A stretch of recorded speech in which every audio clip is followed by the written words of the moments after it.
Hare Krishna, Krishna Krishna, Hare Hare, Hare Rama, Rama Rama,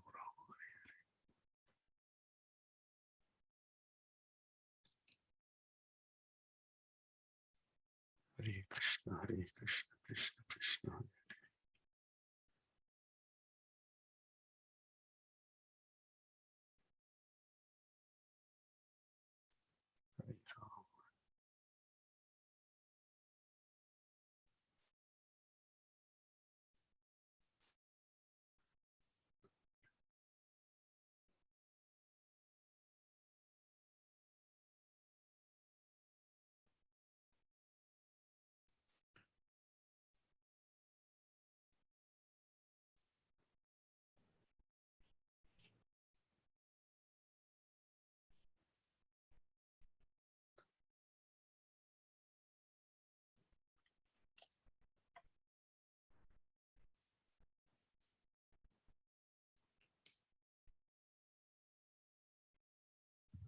Hare Krishna, Bali Madam.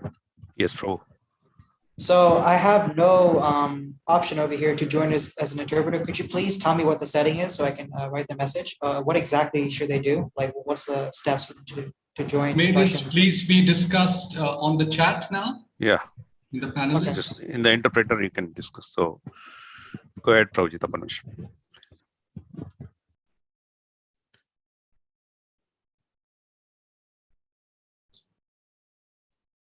Hare Krishna. It is 5:30, and I'd like to welcome all the devotees. 2021 session 2. Vancha kalpatarubhyascha kripa sindhubhya evacha patitanam pavnebhyo vaishnavebhyo namo namaha. Namo Om Vishnu Padaya Krishna Prasthaya Bhutale Srimate Bhaktivedanta Swami iti namine. Namaste Saraswate Deve Gauravani Pracharine Nirvishesha Shunyavadi Paschatya Desha Tarine. Jai Shri Krishna Chaitanya Prabhu Nityananda Shri Advaita Gadadhar Shivas Adi Gaura Bhakta Vrinda. Hare Krishna Krishna Krishna Hare Hare, Hare Rama Rama Rama Hare Hare. So we'd like to formally begin this session for Viplavah 2021 session 2 by hearing first from His Divine Grace Srila Prabhupada.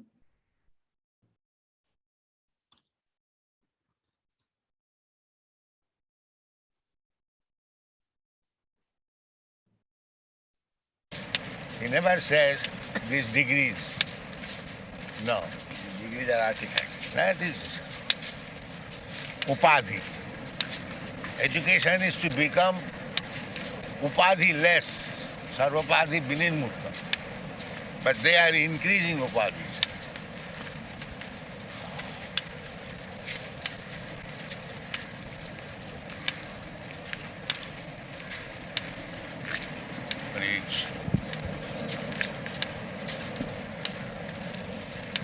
People think, so far as this country is concerned, education means giving them knowledge of how to read and write. I think it is a knowledge and not an education. Education is something different. That trains up your mind how to think, separate grain from the chaff. And the education, this is Satahata Brahma Digya. This is it. That's what I mean to say. You must know how to separate grain from the chaff. In a way, I say. That is the realization. We are not training our boys. We are not training our people. Bhagavad Gita begins education in a structure.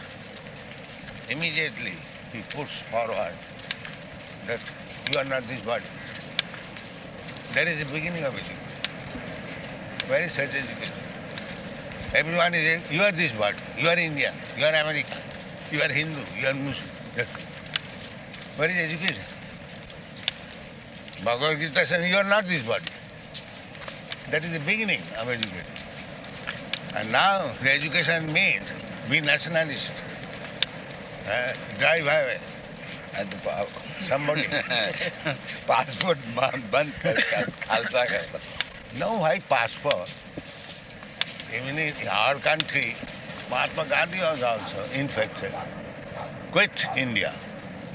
Quit India. No, he did not mean quit India. He meant you quit your method of ruling. No, I mean, actually, it was the exact word. Hare Krishna.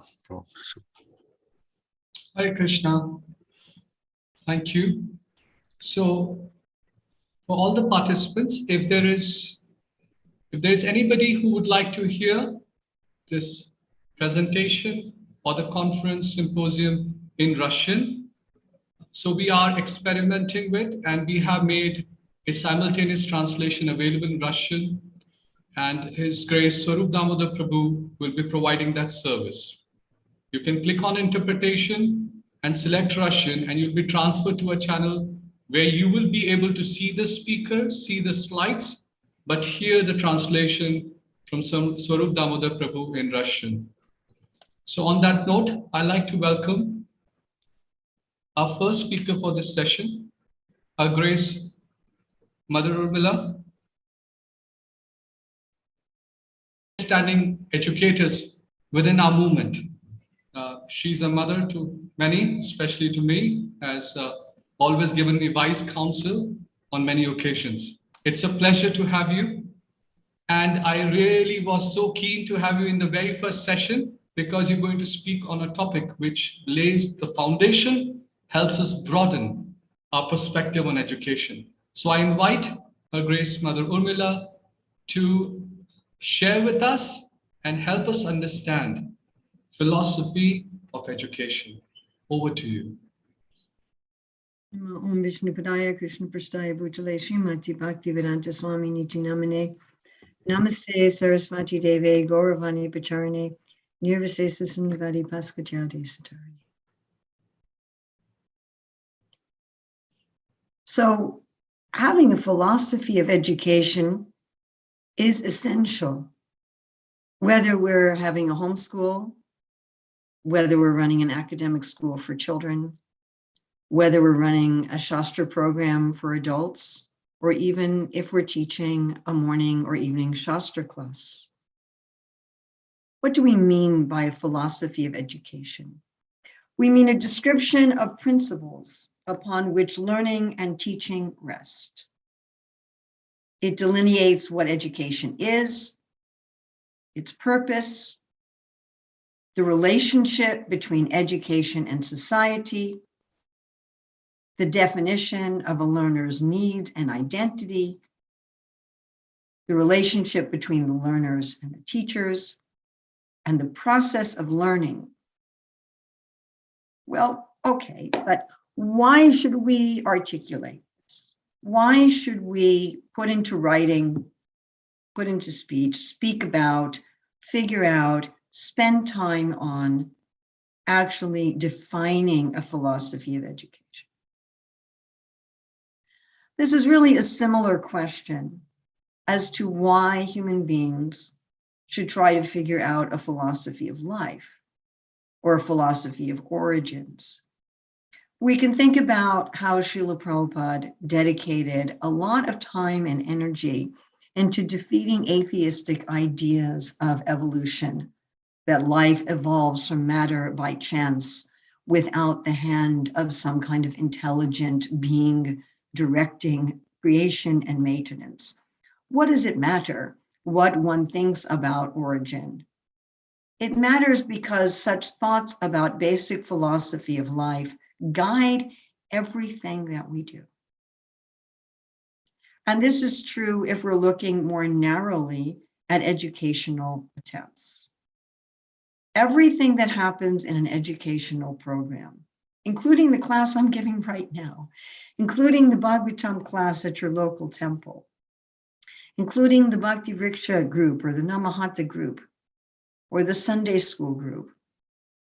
Every activity that goes on, every material that you use, every way of management and communication implies a philosophy of education. In other words, there's a philosophy of education already there.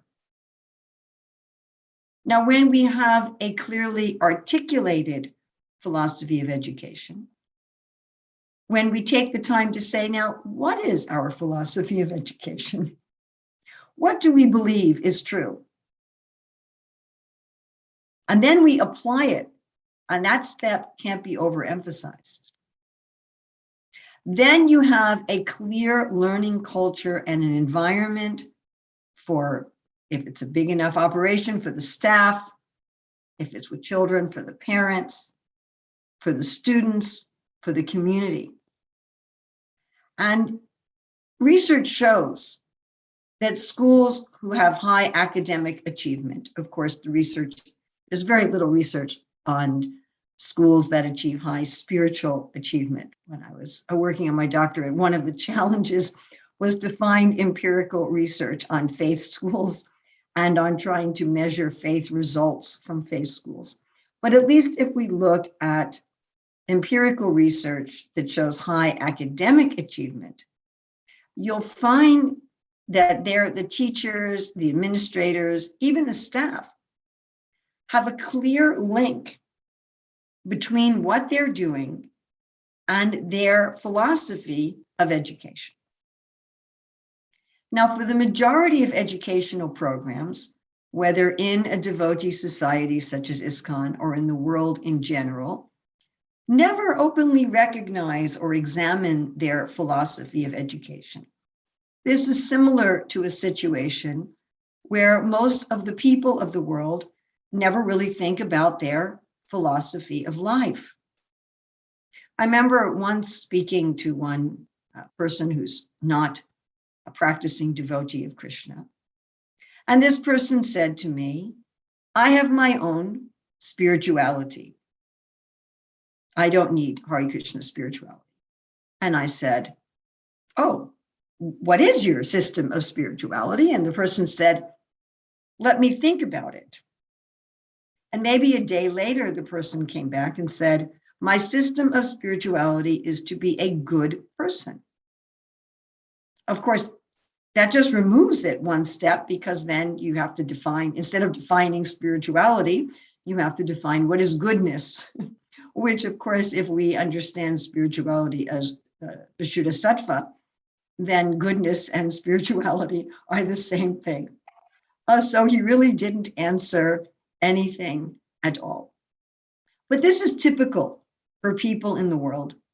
And they are engaged in whatever they are doing, as Prabhupada would say, eating, sleeping, mating, and defending, without ever thinking about what is their philosophy behind what they're doing.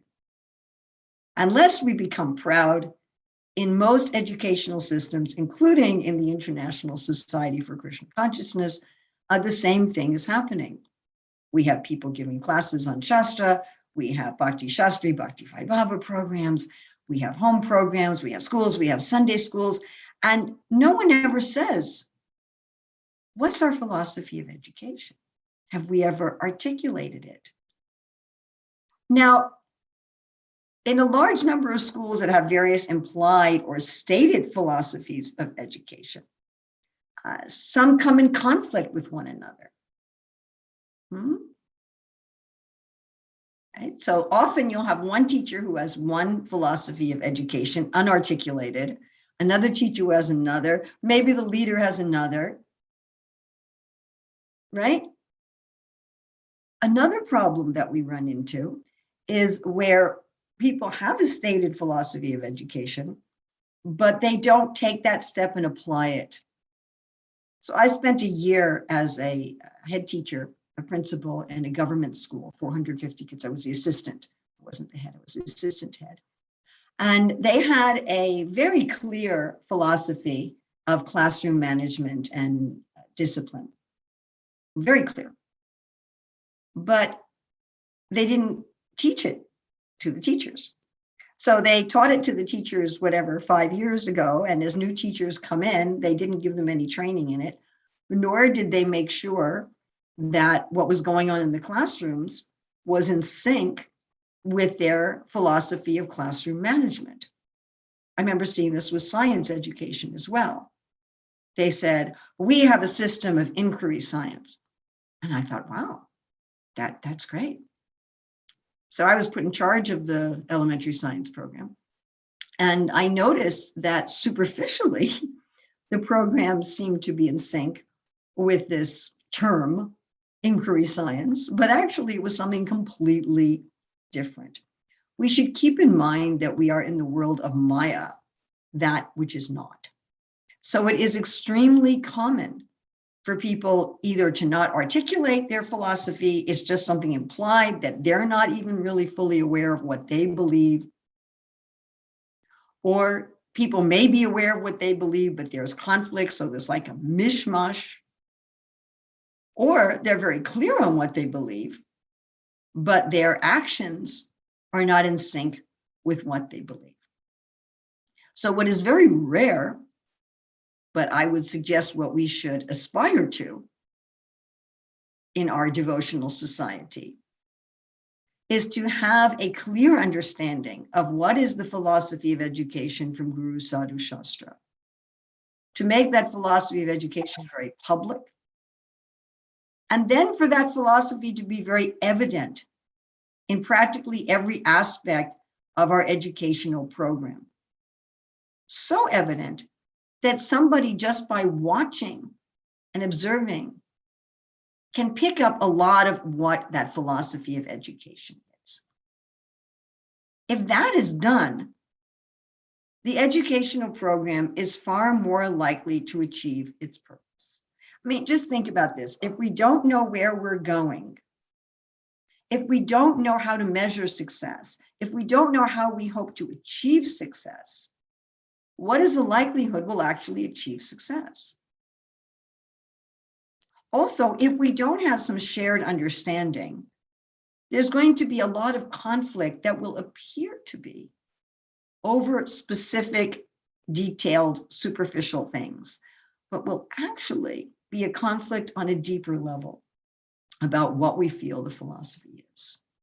Srila Prabhupada speaks a lot about how in the spiritual world, people have all different ways, the devotees, the pure devotees in the spiritual world have all different ways of trying to satisfy Krishna, but they have a unified understanding, and therefore there's no malice. There's none of the conflict that we experience in this world. Again, the research shows that school leaders who are most likely to accomplish their mission are those who frequently assess whether and to what extent the philosophy of education is evident in the materials, words, and behavior of everyone involved in the educational project. That means the person cleaning the bathrooms as well, my dear friends. It doesn't just mean the teachers, or it doesn't just mean the principals. So what's affected by the philosophy of education? The materials we use. How are they structured? What are they about? The methods of teaching and learning that are used. I mean, a really simple example here is, do we use just lecture? Do we use interactive? How much do we use application? The content of what is being taught.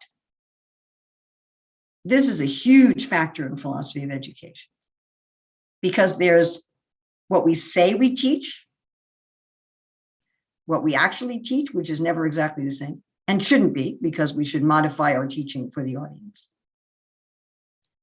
What's called the hidden curriculum, what we teach indirectly, what we teach through our rules, our system of etiquette, our dress code, the pictures on our walls, the illustrations in our materials, the quality of our materials, and what we don't teach. And what speaks loudly are the things that we don't teach and our hidden curriculum. So we have what's called in educational jargon, the planned curriculum, the taught curriculum, the hidden curriculum, and the null curriculum. And all of that speaks to our philosophy of education. The goals and process of student discipline and training, the methods and substance of teacher training, the relationships within the school, the relationships between the teacher and the student. If it's a school for children, the relationship between the teachers and the parents, the relationship between the teachers and the administrator, the relationship between the staff, and the teachers, the relationship with the government, and the various policies of the school. Now, many years ago, working in London, we put together working with a group of educators, we put together a philosophy of education based primarily on the Sri Upanishad, to some extent on the Bhagavad Gita, and to some extent on Srila Prabhupada's letters and conversations and purports and so forth. Now, the reason we chose the Upanishad is because it's part of the Ayurveda. And we wanted something that could be authoritative, even for people who weren't members of the International Society for Krishna Consciousness. We wanted to be able to say, hey, this is something that's authoritative for anyone who follows the Vedas. So we're going to go just very briefly, because we only have 10 minutes here. We're going to go just very briefly through what we were able to find is the philosophy of education as given in the Sri Upanishad. The first question is, what should individual learners achieve? And we came up with 4 categories. What they should achieve in relation to God, in relation to the world, in relation to others, and in relation to themselves. So in relation to God, a love and attachment for the personal form of God, Bhagavan, and all his natural representatives, such as Guru. To get realized knowledge of God, not just theoretical knowledge. I mean, an example of application is I visited one ISKCON Sunday school, met with the teachers, and they said, we're teaching Divya Gyan. Oh, how are you teaching Divya Gyan? They said, well, we're studying the story of Dhruva, and then the students take a multiple choice exam. I said, a multiple choice exam is not testing Divya Gyan. So you had a disconnect between a real philosophy of education and what was going on. Or you had some unarticulated philosophy of education that knowledge is simply rote learning. So Upanishad preaches realized knowledge of God. And then service to God, service to Bhagavan, Sri Krishna, in the ninefold bhakti. And the mood of knowing that Bhagavan Sri Krishna is our best friend. And just think for a moment, we just mentioned 4 things about philosophy of education. Imagine love and attachment for the personal form of God, Bhagavan, and all his natural representatives, including those who teach about him. Realize knowledge of God, service to Bhagavan in ninefold bhakti, and the mood of knowing that Bhagavan is the best friend. Imagine if that was clearly obvious in every single one of our educational endeavors in ISKCON. And what about in relation to the world? To be discriminating between akarma, karma, and vikarma. To know the difference between ordinary action, forbidden action, and free action. To use the world in Krishna's service, yukta vairagya, without personal attachment. And interestingly enough, from the Upanishad, to know the details of the material creation, to know vidya and avidya, to know sambhavat and asambhavat. This particular area, in my experience, had been, in the early part of our Hare Krishna movement, severely neglected by a misunderstanding of some of Srila Prabhupada's instructions, so that we were training children only in devotional life and not to be expert in general. It's interesting, Srila Prabhupada gave instructions in 1976 when he was speaking from the 7th canto of the Bhagavatam about brahmacharya and gurukula. He talked about how a devotee is daksha, that he should not be callous towards knowledge of the material world, but that he should know something of everything and everything of something. And he gave the example of Raghunath Das Goswami. So the next area of philosophy of education of what learners should achieve is in relation to others. Respect and love for all living beings in all species of life. This is where Srila Prabhupada talked about a society based on love and trust. So again, that this should be pervading all of our educational efforts. And then in relation to self, The goal of learning is to understand and to experience oneself as an eternal soul different from the body. I just had that quote from Srila Prabhupada. He was saying, don't increase your upadhis, get rid of all your upadhis. Yeah? Participation in a greater faith community. And developing, this is an area I feel has been neglected, developing individual talents and inclinations according to one's swadharma to prepare for future occupations and family responsibilities. My own personal conviction is that this aspect of the philosophy of education that pervades the Shastras, that pervades Srila Prabhupada's instructions, has not been clearly articulated nor applied. In the second canto of the Bhagavatam, Srila Prabhupada says Gurukul is training in values of life, along with specific training for a livelihood. You know, people like to talk about Varnashram Dharma, but what is the essential principle of Varnashram Dharma? One of the essential principles of Varnashram Dharma is that we link our nature with our livelihood. And we link our nature with our service.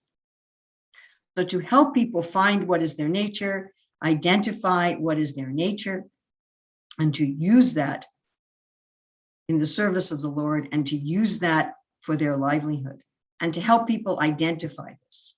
Not just, you know, something needs to be done and you're warm and breathing, you should do it. And this would mean from the very beginning, we start to assess what are people's nature. We train them in the dharma of their nature, and we train them how to use that. As Srila Prabhupada said, everyone has some extraordinary talent, and to serve Krishna with our extraordinary talent is successful life. The next big category of the philosophy of education is going beyond the individual. We just looked at 4 categories of a philosophy of education for the individual, but looking at philosophy of education for society. So how would educated people serve society according to the Ishopanishad philosophy of education? Through service, through nonviolence, through character, and through peace and harmony. Through service. Interestingly enough, in the Ishopanishad, Srila Prabhupada in the Ishyavasya principle talks about contributing to society through social, political, communal, and altruistic activities dovetailed with service to Bhagavan Krishna. This would mean preparing for a society where every aspect of society is dovetailed with the Lord. Nonviolence, that there would be no more violence between the powerful and the less powerful.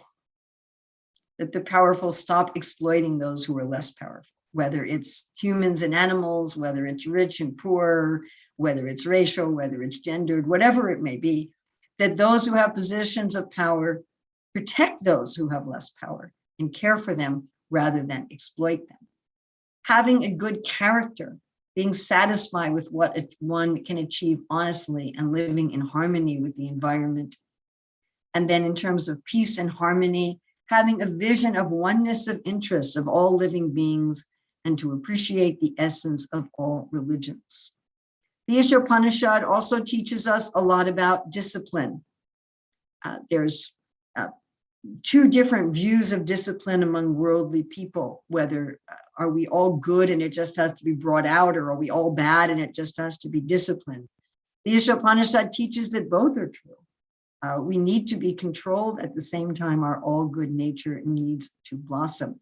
It's interesting that within the Ishopanishad, and we could find this, of course, throughout the Bhagavatam and Bhagavad Gita, if we see how does Shastra teach, how does Krishna teach, how does Narada Muni teach, how does Srila Prabhupada teach?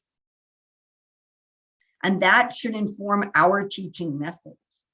Certainly there's hearing from authority, examples of others, there's demonstrations, there's direct practical experience, and everyone learns progressively and developmentally and very nicely, as explained in Ishopanishad Mantra 10. The main way we learn is by developing qualities of sattva. Our philosophy of education tells us the teacher's qualifications. to have knowledge and practical skills in the subject, not just, oh, you chant Hare Krishna, you can teach anything. To have discrimination, to represent a guru, to love everyone. Prabhupada says, unless there's love between the student and the teacher, why should the student put themselves under the authority of the teacher? A mood of honesty. And the teacher's attitude towards learning is a deep relationship of love and trust, to focus on the child's experiential wisdom. We also see many different methods in the Isha Upanishad. There's repetition, there's comparing and contrasting, there's going from immediate needs to deep spiritual needs, application of knowledge, high expectations. There's a lot of summarizing. There's a lot of recognizing effort. There's practice, setting clear objectives. There's analogies. There's a logical sequence. And learning is assessed both against a general criteria and individually. It's assessed through factual knowledge, through values, through respect, through service, through application, critical thinking, and effort. So that's just a brief summary of a philosophy of education. But I hope you can understand the value, the need of having a clearly articulated philosophy of education that is continually talked about, continually put out there so that people are aware of it, encapsulated so that people can understand it very clearly, and then actually applied. Thank you very much. All glories to Srila Prabhupada. Thank you. We have a question. We could take Oh, one question. Sure, I didn't know if there was any time for questions. Yes. So many devotees ask, what is their varna or nature? How can we guide them? Where should we direct them? This is Madhava Sevadas. Well, that would be another seminar or another group of seminars. I've actually been working for about 4 years with a co-author, Rukmini Devi Dasi, that's AKA Dr. Ruchira Datta, on a book called Career Dharma, The Natural Art of Work. And if you go to my YouTube channel, you'll see that I have a number of seminars on this very topic. And we hope to be developing this. Our hope, we're also working with some devotees in the Potomac Temple, is that we'll start setting up in each of our temples a system for guiding people in their career and in their service according to Shastra. So this is the ultimate thing that we are working for. Thank you. So I encourage devotees to hear those series of seminars. I've also posted in the chat a link to the paper that Her Grace Urmila Mataji prepared, and that paper is available on the Ministry of Education website. So I encourage those who feel inspired now with this seminar to go and read the paper, which will possibly give us more details, allow us to refresh what we just heard from you. So thank you, Urmila Mataji, for taking out the time and addressing us on this very important topic of philosophy of education. Needless to say, this is the foundation on which everything else is built. So we could not underscore this ever enough. There is so much more effort to be undertaken, and we hope that more devotees will come forward and collaborate and submit their own philosophy of education that they've gathered through reading of Prabhupada's books. Thank you.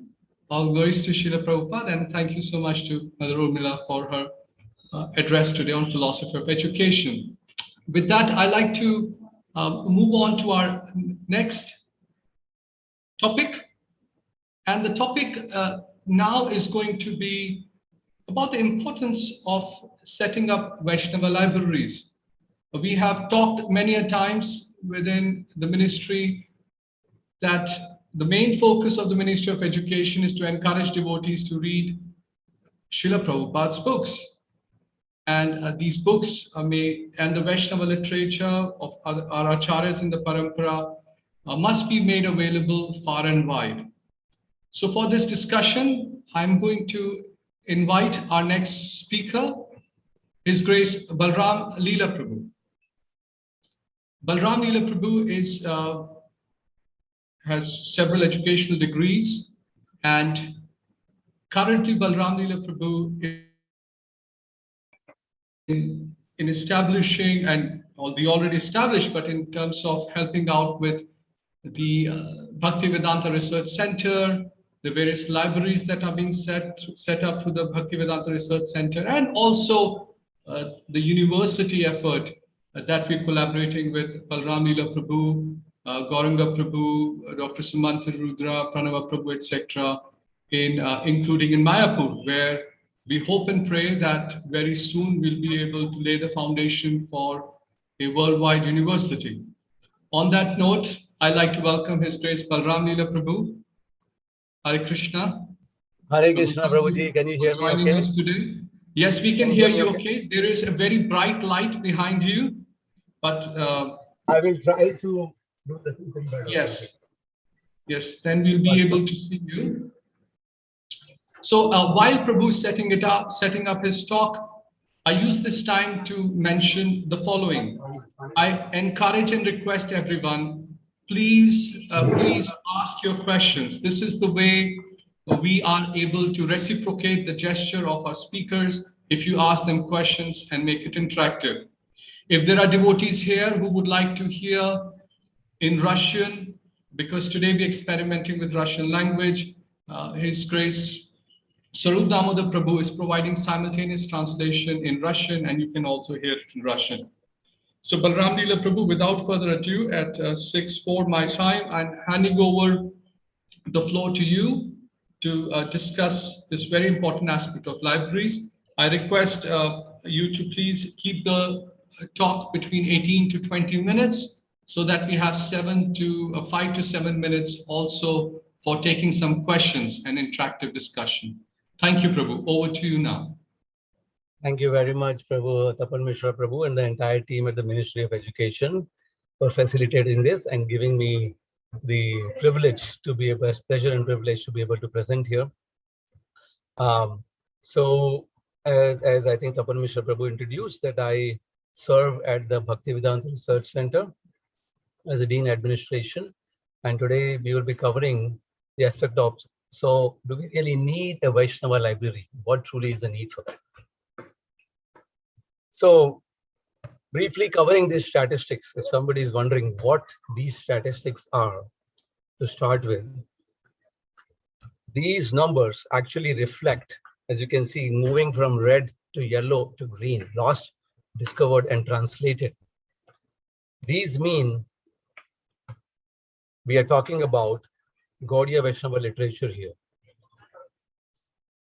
and specifically Gaudiya Vaishnava books.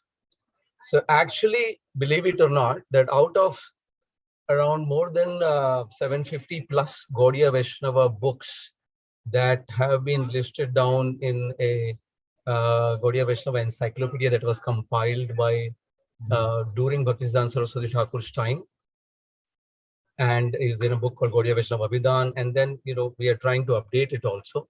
As per that, there are 316 books out of more than 750 plus books which have been lost, really not even available at all. On 238 books moved to the next stage. These are available, but only in Bengali, and only 142 books are available in English, which basically translates to that less than 20% of Gaudiya Vaishnava books are accessible to non-Bengali people. And actually, if you include journals, then that would translate to less than 10%. Because there's a huge set of journals which even Bhaktisiddhanta Saraswati Thakur, Bhaktivinoda Thakur used to have written, which have never been translated into English.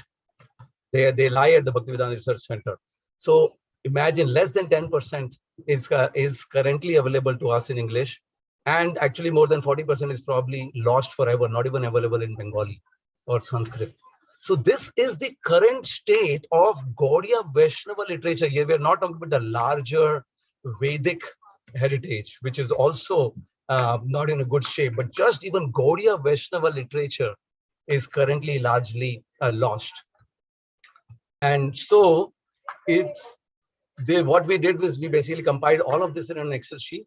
As you can see here, we call it the Gaudiya Grantha Mahima project, red, green, and yellow. And we also have a website for this thing. So this brings us to the critical point that the way to be able to serve these granthas, the serve literary heritage, is to first of all preserve them. And we know that books are the basis, right? Prabhupada said it so many times, but the books also need a basis themselves. And that basis, that physical base for it, and actually the one you can say the digital base for it, is a library. So without the presence of a library, we will not be able to preserve this knowledge. In more, it is more and more places that are there, the library, where more libraries are there across the nation, across the world, that these literary heritage would truly be preserved. Actually, even in terms of Vedic heritage, also the National Manuscript Mission of India says that only 10% of the 4 crore manuscripts of 40 million manuscripts in India are digitized right now. Only 10%. So 90% is likely to get lost. Very similar to what we found in the even Gaudiya Vaishnava heritage. So we need to preserve them. That's the first message. And for that, we need a library, a place where it can be preserved. And this tradition of preservation is not what we are talking about now. It was started by the 6 Goswamis themselves. The 6 Goswamis who were sent to Vrindavan to research Vedic literature. Later on, they established a library in the Radha Damodar temple. This is Jiva Goswami established a library in Radha Damodar temple. And that library currently exists in the Vrindavan Research Institute. It was transferred over to the Vrindavan Research Institute. This is known as Indradumna Swami Maharaj. Just a couple of weeks back, he visited that institute and saw all these rare handwritings and rare books of our acharyas. The same tradition continued later on. There was a big library which Srila Bhaktisiddhanta Saraswati Thakur Prabhupada had himself, of more than 2380 books and more than 70,000 plus pages of journals and newspapers. This library, by Lord's grace, is now in the BRC, the Bhaktivedanta Research Center, Kolkata. And we see that how Bhaktisiddhanta Saraswati Thakur was preserving this library. Just a brief glimpse into the library. It was preserved by Srila Sundaranda Vidya Vinod, who was chief editor and senior disciple of Bhaktisiddhanta Saraswati Thakur Prabhupada. And this library was given to us by Bodhayan Swami Maharaj from Gopinath Gaudiya Mutt in 2009. And just to show you the length of the breadth of the books, the length and the breadth, the entire expanse of the journals and the books which were there, about 28 journals were there in Bhaktisiddhanta Saraswati Thakur's library. So this is the Daily Nadya Prakash, Gaudiya, Sajjana Toshani, Harmonist. So these are 28 different journals. And just to show you, we had to do a lot of work in the Bhaktivedanta Research Center to preserve the Daily Nadya Prakash, which otherwise would have been lost for good. So this was scanning, which was done of it. Then it was complete lamination done. Over 2 years were spent on this particular effort. This was the status before. Now this is the status later on. After the Nadya Prakash, 40,000 plus pages were scanned. 8 pages per issue of this daily newspaper. 5,000 plus issues. While it was published from 1927 to 1947, these 5,000 plus issues were published, and this now bound in 62 volumes in the Bhaktivedanta Research Center, Kolkata. And then so many other journals, many of these by at least Bhaktivinoda Thakur, Bhaktisiddhanta Saraswati Thakur, they all were preserved because there was a library which Bhaktisiddhanta Saraswati Thakur was keeping, which is now with us. And all these books we have divided into different sections. I'll quickly go through them in the lack of time. But just to show you the expanse of what kind of books Bhaktisiddhanta Saraswati Thakur himself was studying, from Bhagavatam, Mahabharata, Ramayana, Vishwakosh, Vyakaran, Puranas, Tantras, and books from the other 4 Sampradayas, books on holy name, pilgrimages, devotees of the world. And then coming down to even Srila Prabhupada, this is Srila Prabhupada visiting the youngest son of Bhaktivinoda Thakur, Srila Lalit Prasad Thakur in Birnagar, West Bengal. And when he visited there, he said, we need to preserve all of the ancient and original handwritings of Bhaktivinoda Thakur and other Vaishnava acharyas. They should be there so that people can see the actual handwriting and words of such great saintly persons. Treat this matter very seriously and thoroughly. Take all precautions to guard them. What is that expense? So Prabhupada, and so he instructed Yadubar Prabhu, photograph all the pages, never mind Bengali or English. They are very priceless, a great treasure house of Vaishnava lore. So important it was to do this. And then we actually had gone to Birnagar and preserved this literature which Prabhupada wanted to preserve, which could not be preserved earlier. Completely, they were trimmed, binded, laminated, and so many other original letters of Prabhupada, Navdeep Mahatmaya, Twalikhita Jivani, of Bhaktivinoda Thakur's autobiography, the original handwritten Gaur Arti. By the way, nobody has ever seen the original handwritten Gaur Arti is at the Bhaktivedanta Research Center, Kolkata. And this also had to be preserved. So this would not be preserved. There was no library.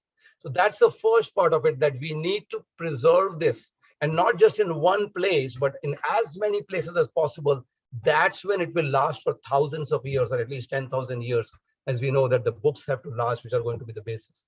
The second point of why we need a library is education. So first was preservation of the books, and second is education. So we know that Prabhupada wanted the temples to be a center of higher education. We all know this very well. Temple is a center of higher education. Well, how can a place be a center of higher education truly if it doesn't have a library? Have you ever seen a place which is a center of higher education but doesn't have a library? Unfortunately, that seems to be the case for most of the temples, as we will see, as we have already seen. So we need to see that there is a place within this place of higher education, which is the library, a place where books are kept and worshipped, essentially. So we can look at this from two different aspects, academic aspect as well as the general aspect. So when I say academic aspect, I mean, so this is a conversation by Srila Prabhupada. You can hear this for next few seconds. Srila Prabhupada, in Mayapur, you were speaking about you wanted Mayapur to become a college with the University of Calcutta. Why Mayapur? Everywhere. The whole educational system should be changed. We should take it over. Not change, at least this will remain as a departmental law. Yes. So here we can see Prabhupada is specifically saying that we need to affiliate our temples with nearby universities. And why he's saying not just Mayapur, but everywhere, every temple should affiliate. Well, that has hardly happened. If we see the number of places which are temples which are affiliated to universities are hardly any. Maybe there is, there are 4 of them. There is an Oxford Center for Hindu Studies. There is in Bhaktivedanta College. There is in Budapest, Hungary. Now, BRC, Bhaktivedanta Center, is affiliated to Mumbai University and to Pune University. And we would like to affiliate to University of Calcutta, taking the blessings of the Vaishnavas. So we want to do that. But there is 700 temples across the world. But there are hardly 5 universities that we may be affiliated to. So low a number. And if we want to affiliate to universities, there needs to be a library. So we don't have the first step that our temples have a library. And that's why it's required that we get we have some library in our temple, even if it's a small place, have a library, so that we can not just preserve the books, but actually take the steps towards connecting later on academically. And here it's one of the conversations Swarup Damodar Maharaj was telling to Prabhupada in regards to affiliation to Calcutta University. There must be a good library in the temple. It's not there. Second thing, if people come to our temples and they see there is a library, they also feel that, yes, this is a place of education. The society at large and even devotees get reinforced about the fact that, yes, this is a place of education. So this was my second point, that to reinforce the fact, to establish that fact truly academically as well as to the general public, that we are a place of education, there needs to be a library in the temples. And then comes the third point, and that is of absorption. So we preserve the books within the library, which are absolutely required to sustain our cultural, our devotional heritage. We make it a place of education by keeping a library. But finally, a library actually provides us a specific place to do what Prabhupada specifically instructed us to do, most emphatically. And that was to read his books in samadhi, in actually being completely absorbed in reading his books. That it's such a place, such absorption is affiliated with the help of a library. Every day you have to read, study, and learn my books, just like a lawyer learns the law books.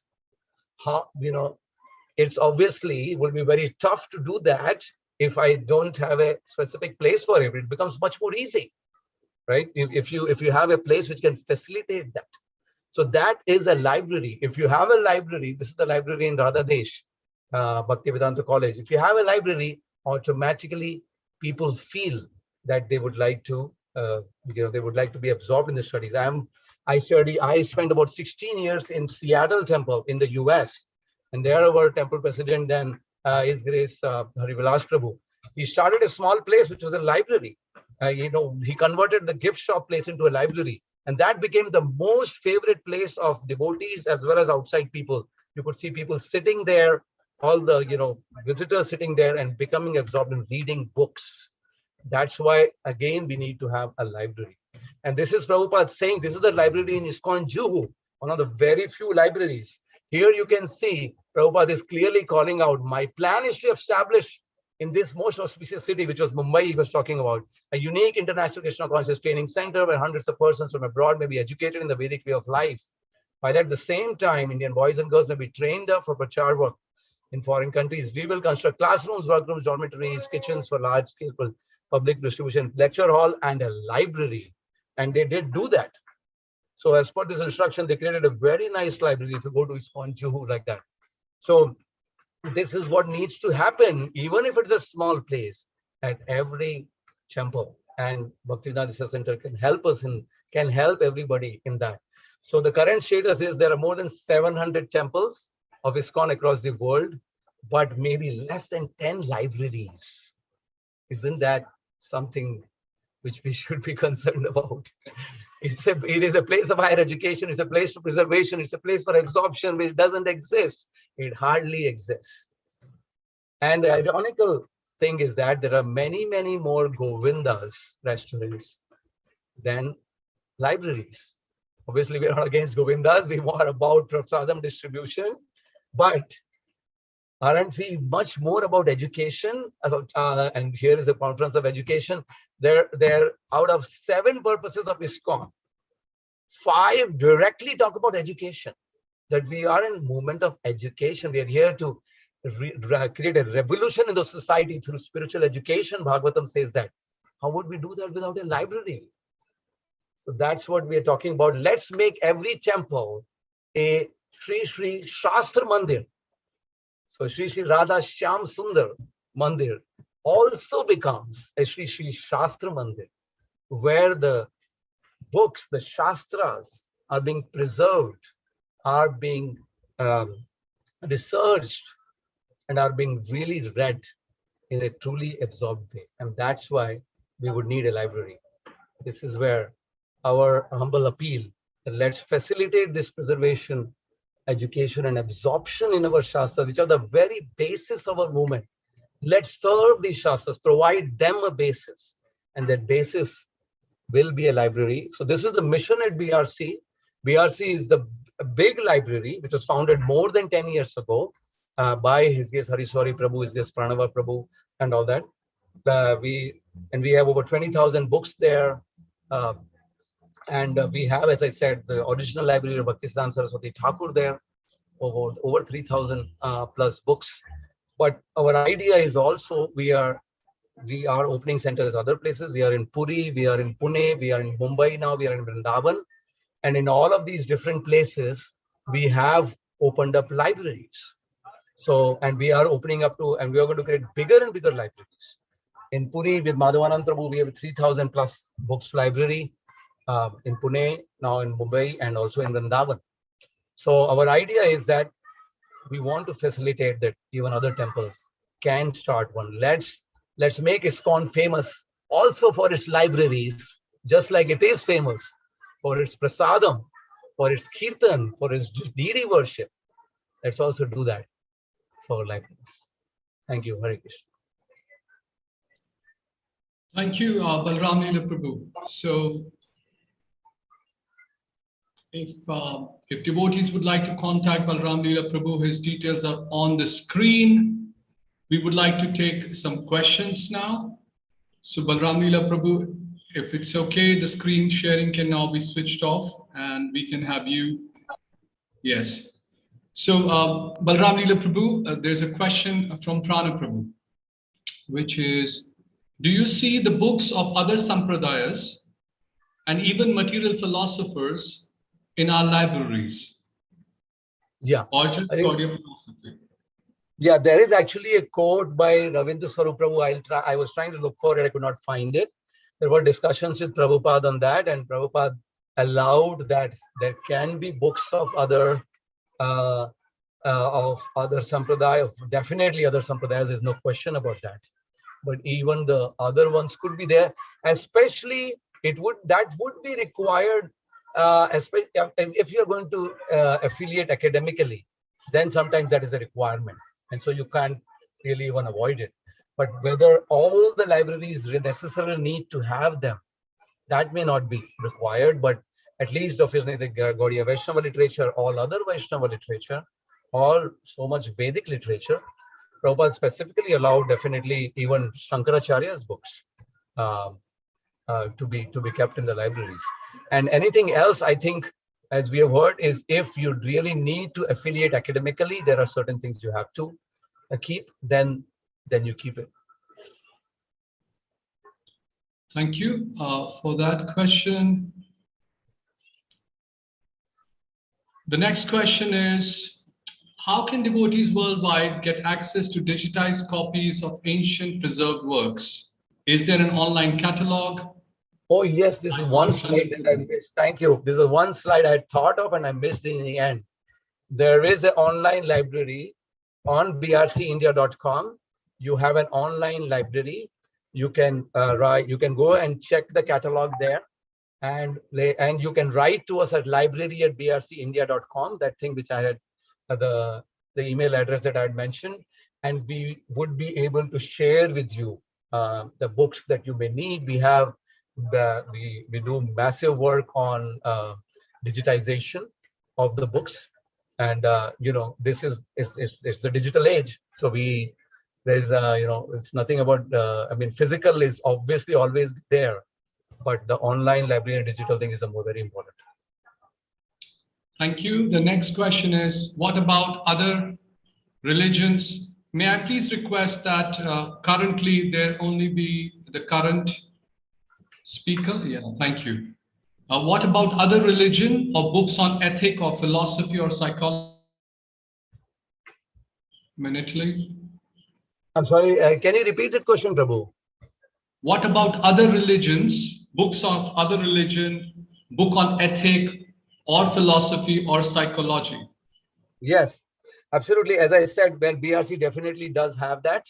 And as you know, ISKCON nowadays does even so much interfaith work, etc. And there is a letter by Srila Prabhupada where he actually instructed Giriraj Maharaj in 1969 to do a study of comparative religion, of comparative study of all theological schools, right? Way back in 1969, even at the start of our movement, he gave that instruction.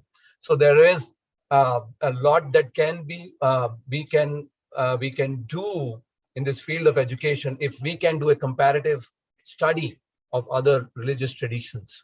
So obviously keeping some of those books, etc., would be helpful.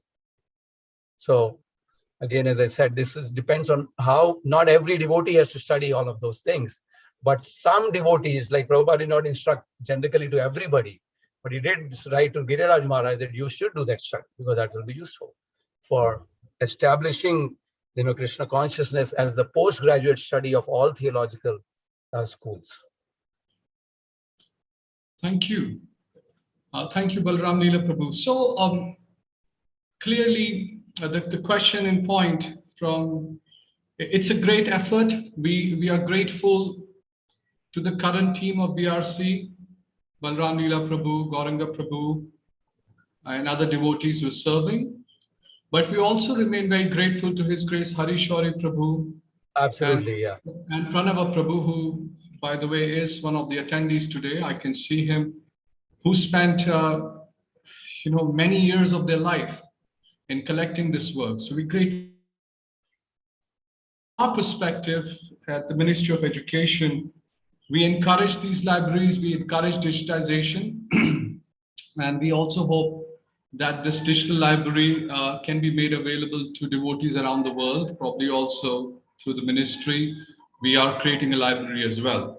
But here are some important things to consider. The important things to consider is often when Srila Prabhupada, because we heard so much about libraries, and this is important, but let's get things see things from another perspective. When His Divine Grace Srila Prabhupada was talking about libraries, many occasions, he made it very clear about his books. Yeah. So his books in our temples do have libraries. Yeah. And I hope that all centers will have, but at least we should have all of Srila Prabhupada's primary library to begin with. Yes, absolutely. In the process of education, we must please first create our foundation deeply embedded in reading thoroughly, not once, but many a times, Srila Prabhupada's books, discussing them threadbare, the philosophy.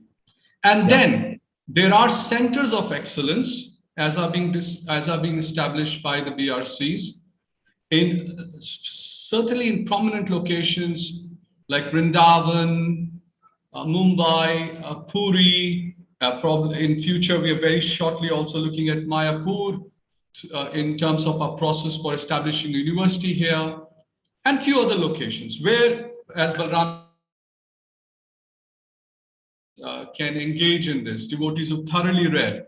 But please don't get completely overwhelmed that, oh, we don't have, we do have. And if you are in different locations of the world in different languages, please also have Srila Prabhupada's books in different languages. If you're in a metropolitan city where people are speaking different languages, let's say in London or you're in New York, try to have a wider library with many languages because you just have so many different demographics there. So that's where our foundation will begin. Yes, can I make please. a quick point here? Just a quick, excellent. Thank you for adding up those excellent points. Just a quick point here.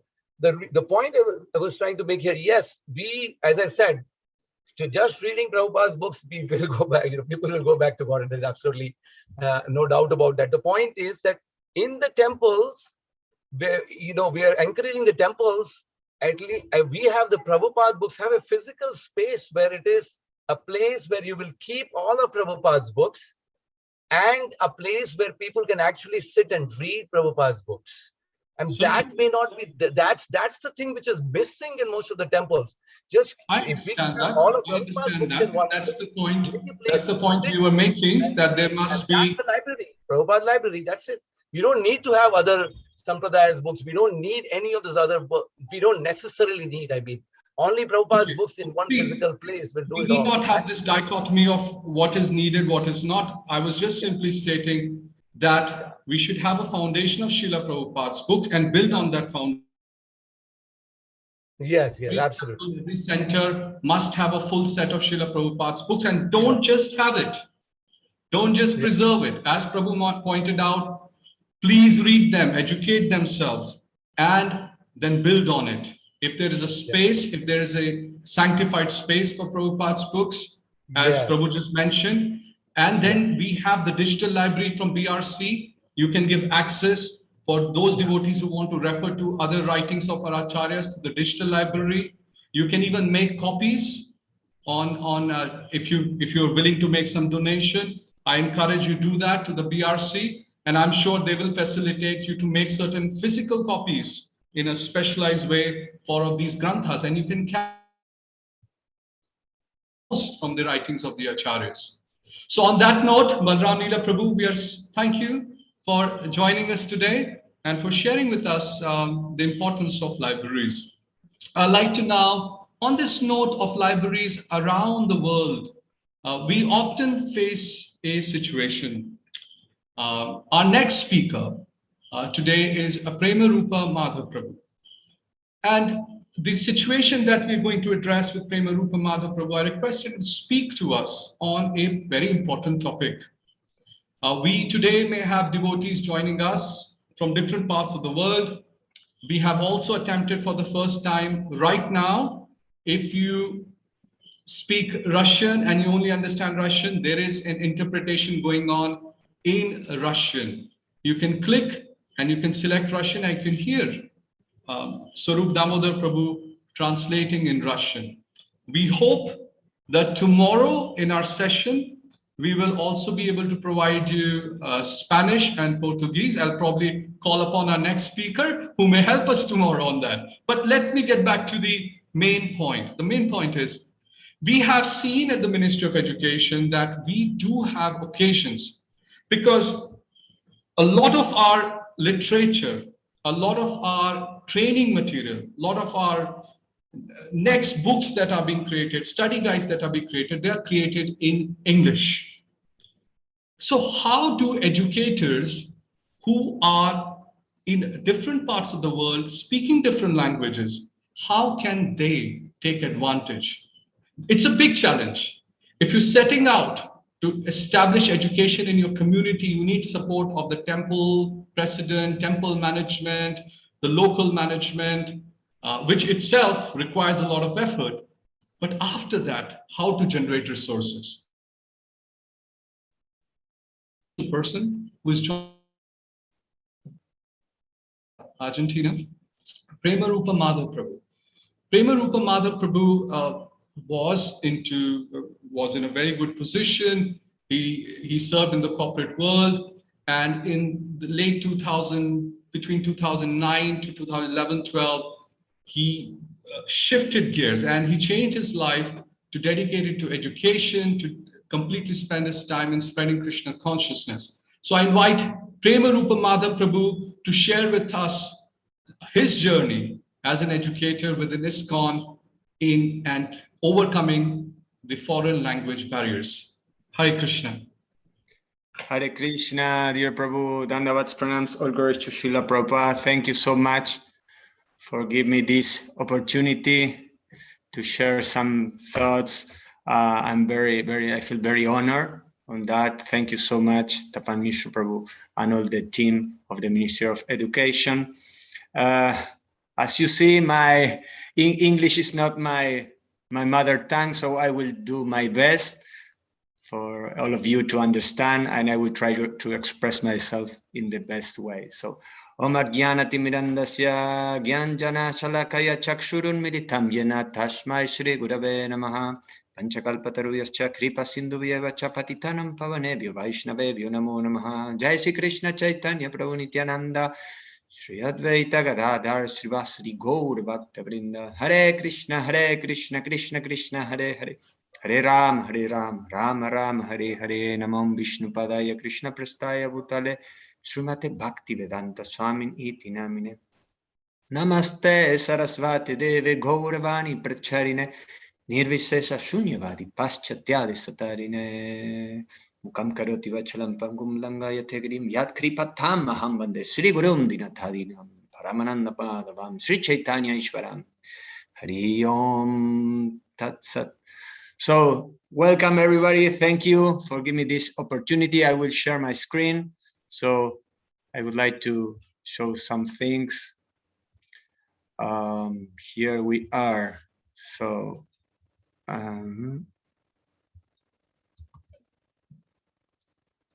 yeah.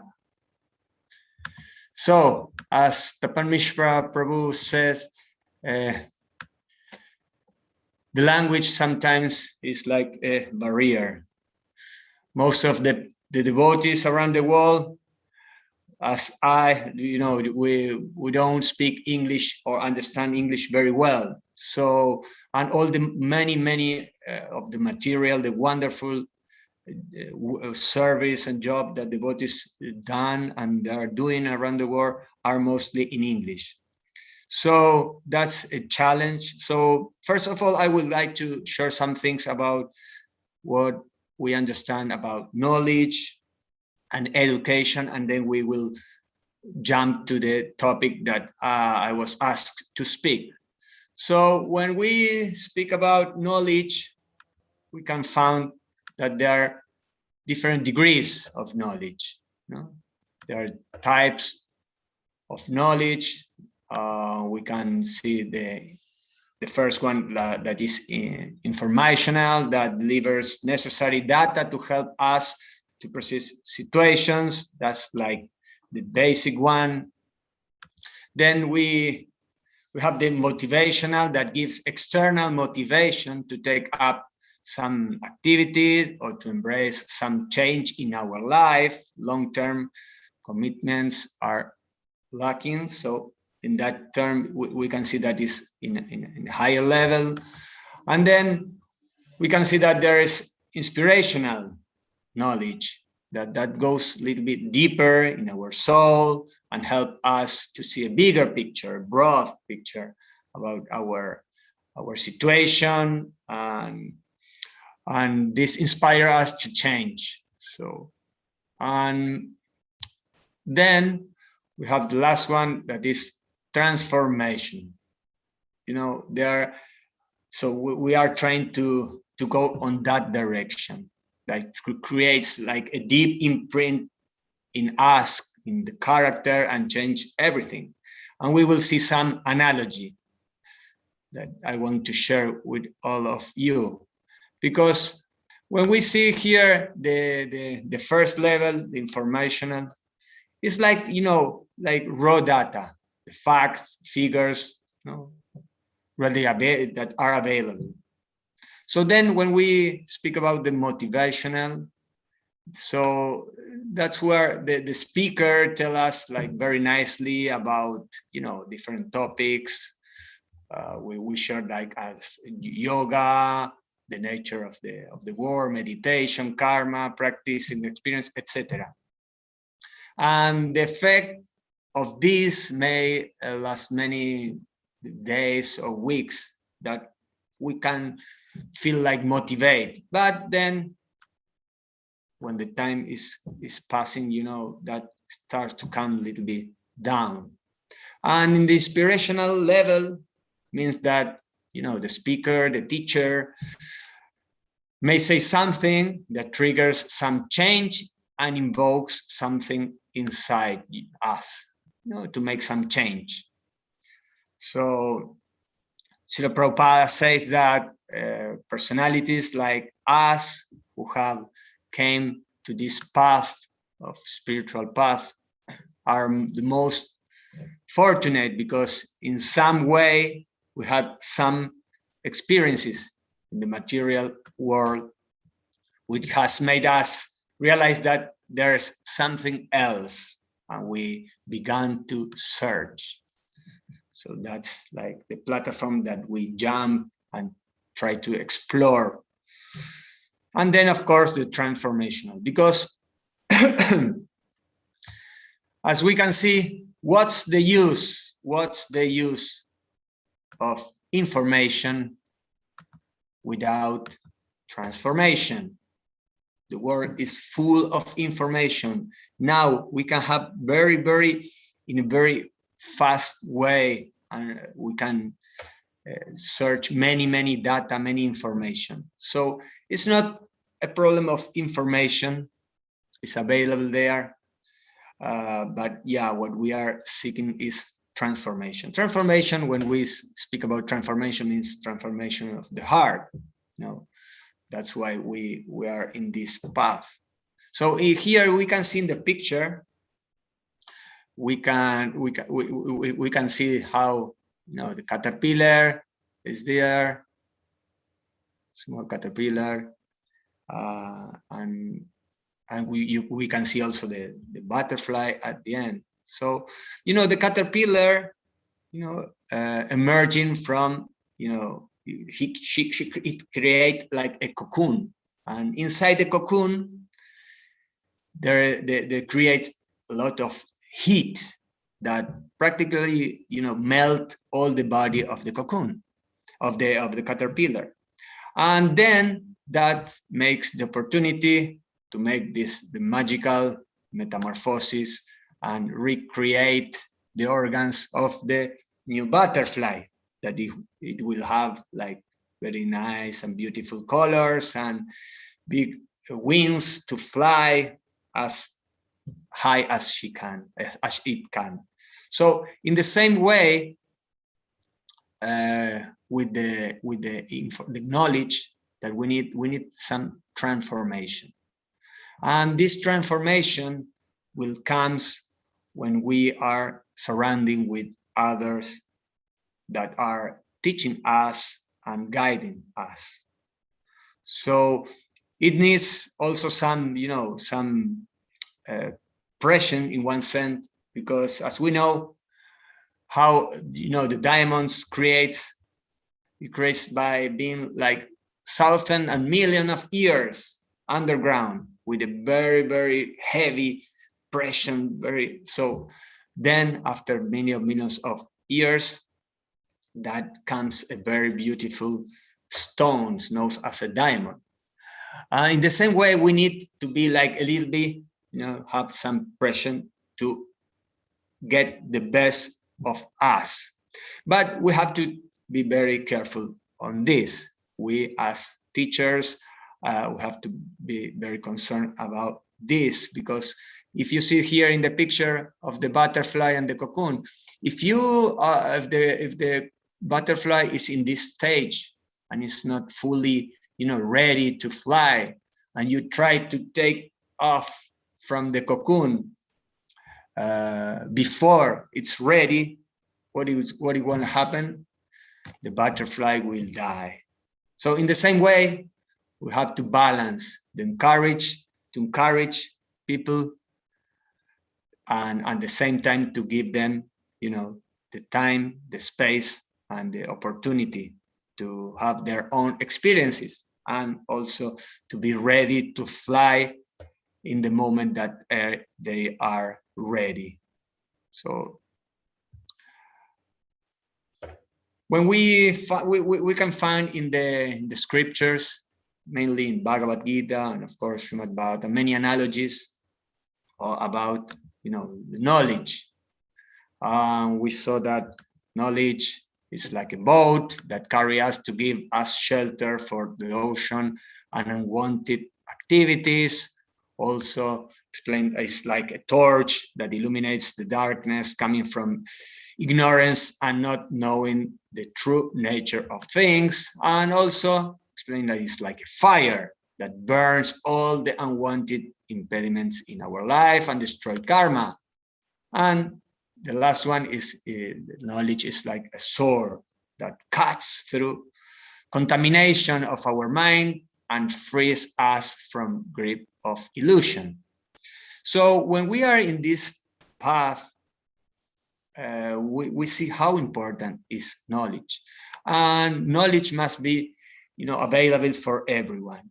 And when we give knowledge, when we are trying to give knowledge, something interesting is like sharpen an axe. When we try to sharpen an axe, we can see that there are two sides. So as Lord Chaitanya told us, these two things are like chant Hare Krishna and teach others. And here we are chanting Hare Krishna and we are trying to share with others. When we speak about education, it's a very important word that includes many areas. We cannot say that, education is just Shastra, it's like Srimad Bhagavatam. No, education is more and more than that. Of course, that includes, but it's not only that. Education is the way to do things, and all the members of this wonderful institution is going to have the opportunity to become teachers in their own fields. So this very important thing that we must do these two things, because when we do these two things, chant Hare Krishna and teach others, we have that, we are aligned in the mission of Srila Prabhupada and of course of Lord Chaitanya. So this is important. So one of my main services is to do book distribution, Sankirtan. So to go to give to others first, of course, we need to nourish us. And how we do it? Of course, learning, studying. And then we will become very humble. And I heard something very interesting, how to become humble, that we are trying humility. There are like three things, main things for us to become humble. One of this is like be surrounded with people that are more intelligent and smart than us. That's why I'm here with all of you. Also that we have to make goals that are a little bit like difficult for us. So we need to improve and make an effort. And the last one is to be constantly learning something new. So and this is very related in this conversation, in this symposium, that all the time, it's not that, okay, I already done, Bhakti Shastri, Bhakti Vaibhava, Bhakti Vedanta, Bhakti Sarvama. It's not like this. Of course, that's very, very important, but we are in that mood that all the time we need to study and to learn. So in this way, we have to share with us as much resources that we have. And when we do this, like chant Hare Krishna and teach others, we have this magnificent, the synergy effect. When we mix rice and dal, we have this great meal, prasadam. It's like this khichdi.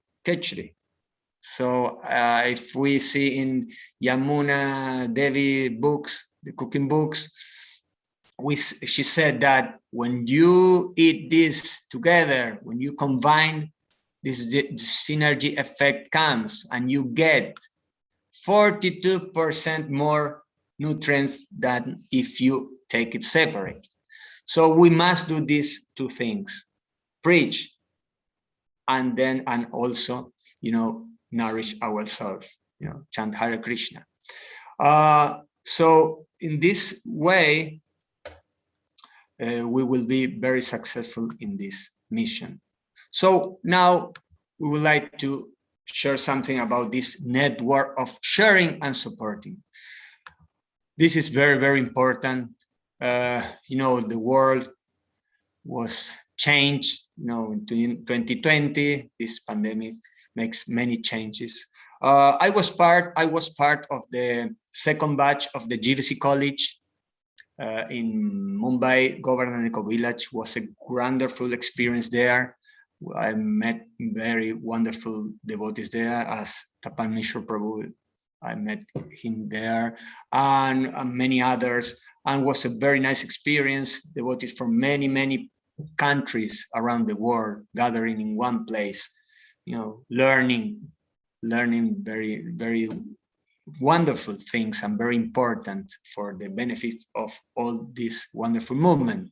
And when we were there, we were invited also to do the same thing, but in Spanish, for Spanish-speaking devotees, because that many people in this zone, they don't speak English, they don't understand. So we were part of that team that create the GVC College Latin America, and we worked very hard since 2017. It took us like 1 year to translate all the material, put subtitles to all the videos, because the GVC College is mainly online, and we have 2 residentials of 2 weeks in even 6 months.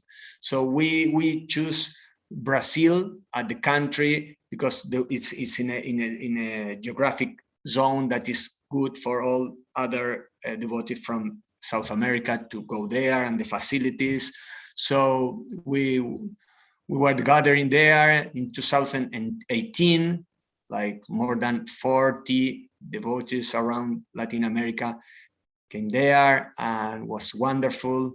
The GVC College was given for the first time in another language different than English.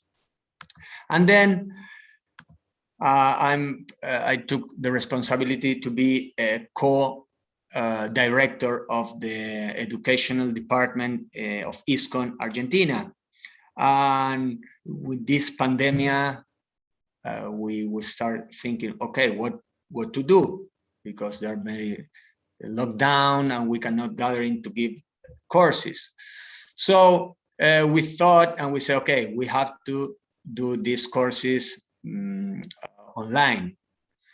So we start giving the IDC, the ISKCON Disciple course. We gave it through Zoom. And in the past, yeah, when it's like presential, we have like 10, 15, 20, most, no more. And in this occasion, in June to 2020, we were like more than 100 devotees gathering in Zoom, having the course. And it was wonderful, devotees from all around Argentina, and some because we did it mainly to Argentina.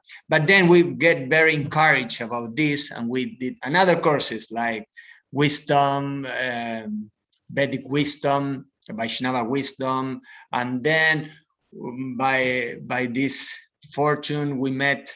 I asked Tapan Mishra Prabhu because we want to give something about Bhagavad Gita, and Tapan Mishra Prabhu shared with me some material.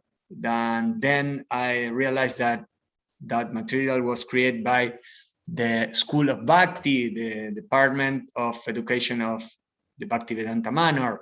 So I get in contact with my friend Sutapa Prabhu, that also was one of my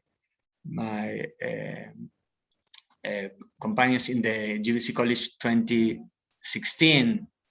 And he was very open, very kindly, and he and his team were very kind with us, and they opened this, and we translate material of the Gita Life course, very wonderful course in Spanish. So we gave that course more than 100 devotees and around the world, from Argentina, Chile, Peru, Mexico, Colombia, Uruguay, Venezuela, Costa Rica, many countries were gathering there, having virtual association, and we do many exercise together. We do, the breakout, and they do some exercise together. They can share their experience. They can talk with them. They can have some sangha also, and we learned a lot, and was a very nice experience.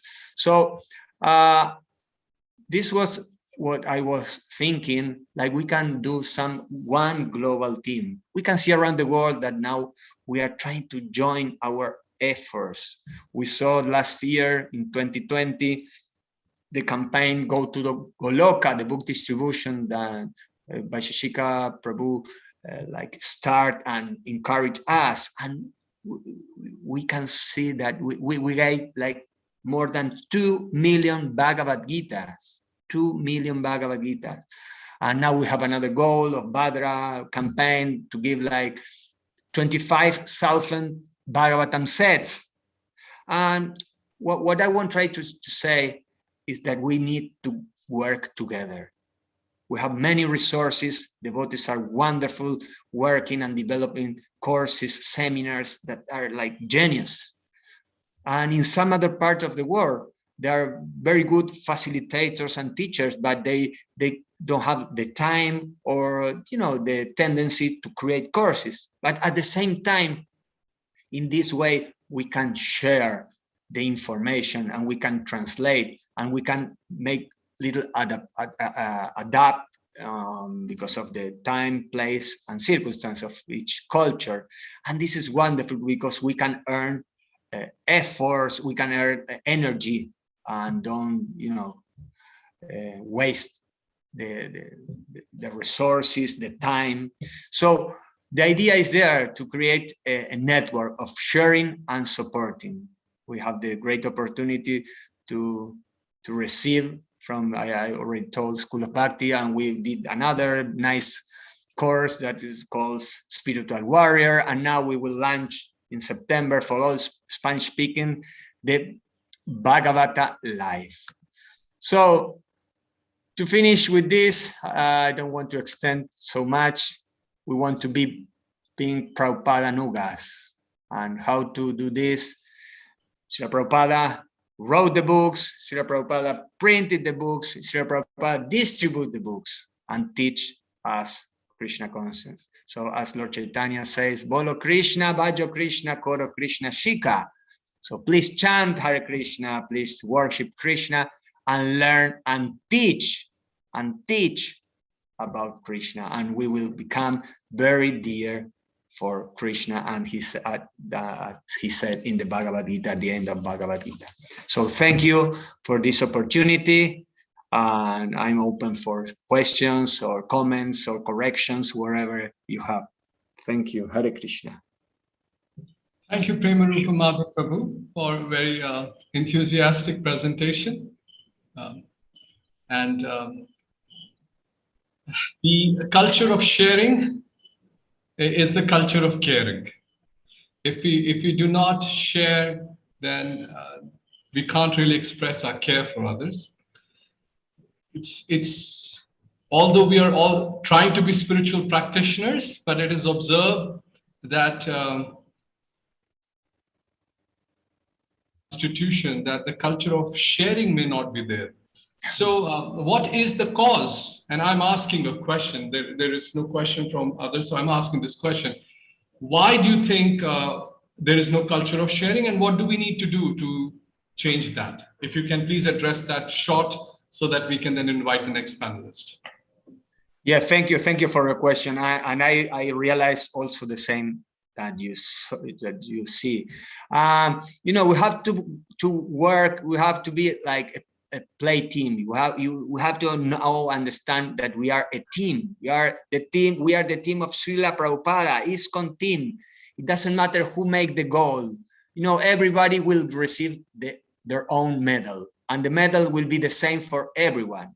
So in that analogy, I want to express that it doesn't matter who make who like devotee. Sometimes we are a little bit attached of that. Oh, I want this is my course, this is my, but you know, it doesn't matter. What Krishna see is all what we are doing and the effort that we are trying to do collectively. So that's my insight about this. Thank you, Prabhu. And I encourage devotees to please share your resources on iskoneducation.org, the ministry website. There is a specific tab called Share. Under that, we have an electronic library. The library was created for just this one purpose, so that devotees can create resources in different languages and can share them. We already have in that library, in that library, 1,000+ resources that were created for education in the 70s and 80s, and that is digitally available. Devotees can access it. You can utilize it. Some of these resources you may not have even seen. They're in the form of books, which are digitized. So I encourage you to do that. And in the same vein as Premarupa Madhava Prabhu said, if you create something, you can post it in the library and we can tell others to utilize it. On that note, thank you, Premarupa Madhava Prabhu, for your time. And we look forward to your association again. I do want to ask you, if you're going to be present tomorrow and day after, then you could help us to also translate in a language for other devotees who may join. And you can inform in your region that this is going to be translated in, let's say, Spanish or Portuguese. And you can join us 10 minutes before and we will make you the interpreter. Right now, one is going on Russian. So same way we can do that for devotees in South America, and they can also take advantage of the many speakers who are joining and sharing. Thank you. The next topic that we are going to now talk about is very entrepreneurial. from the secular world, entrepreneurial, from the devotional world, very Brahminical, very, very Brahminical. It's a notion which can transform the world. It can transform the world because it can transform education as it exists within ISKCON. And for this, I like to with Vidwan Gauranga Prabhu to come and share his from various devotees and senior Vaishnavas in this movement, and share with us what can be done. And the topic is being run by individual Brahmanas within ISKCON. On that note, I hand over the symposium to Vidwan Gauranga Prabhu. Hare Krishna. Vanchakalpatarubhyasya kripasindubhyev cha patitanam pavanebhyo vaishnavibhyo namo namaha. Thank you very much, Tapan Mishra Prabhu and Ministry of Education. I have taken some notes on what I would like to present. So let me just keep showing it, and I will also explain at the same time. In traditional Brahmanical culture,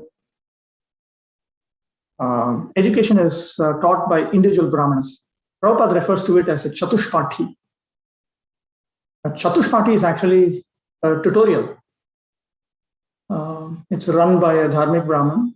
He teaches the scriptures for free. And it's not that because it is for free, it is cheap. He actually accepts students who trust him and whom he trusts. Prabhupada has spoken about this, so let me just take up some quotes. I'm not going to read through all of everything that I have under my notes, though I'll share the link, and whoever is interested can go through. Lord Chaitanya Mahaprabhu started his own Chatushpathi. Prabhupada mentions it in a number of places. And he says the Brahmins, they have 6 activities: Pathan, Yajan, Yajan, Dan, Pratiggraha. They study, they teach, they worship, they teach others how to worship, they give in charity, and they also receive charity. So regarding Pathan, he must teach Vedic knowledge. Prabhupada, he says in a lecture in Surat, in Gujarat, in India, 1970, in every village, the Brahmin had a Chatushpathi. He would sit down in his cottage and he would teach Vedic literature. That is Brahmanical quality. Not that I'm very much learned. I will not distribute it. That is called Jnana Khala, envious. Even though he has knowledge, he's not distributing it. Prabhupada also notes that, so anywhere a Brahmin can sit down and the village boys, they would come. He doesn't charge. And he accepts gifts that are given. It is also called a toll Chatushpathi. So the idea is that Brahmins who voluntarily accept vows of poverty, they teach. Prabhupada gives this example. There was a Brahmin teacher in Krishnanagar. Krishnanagar is a town near Mayapur.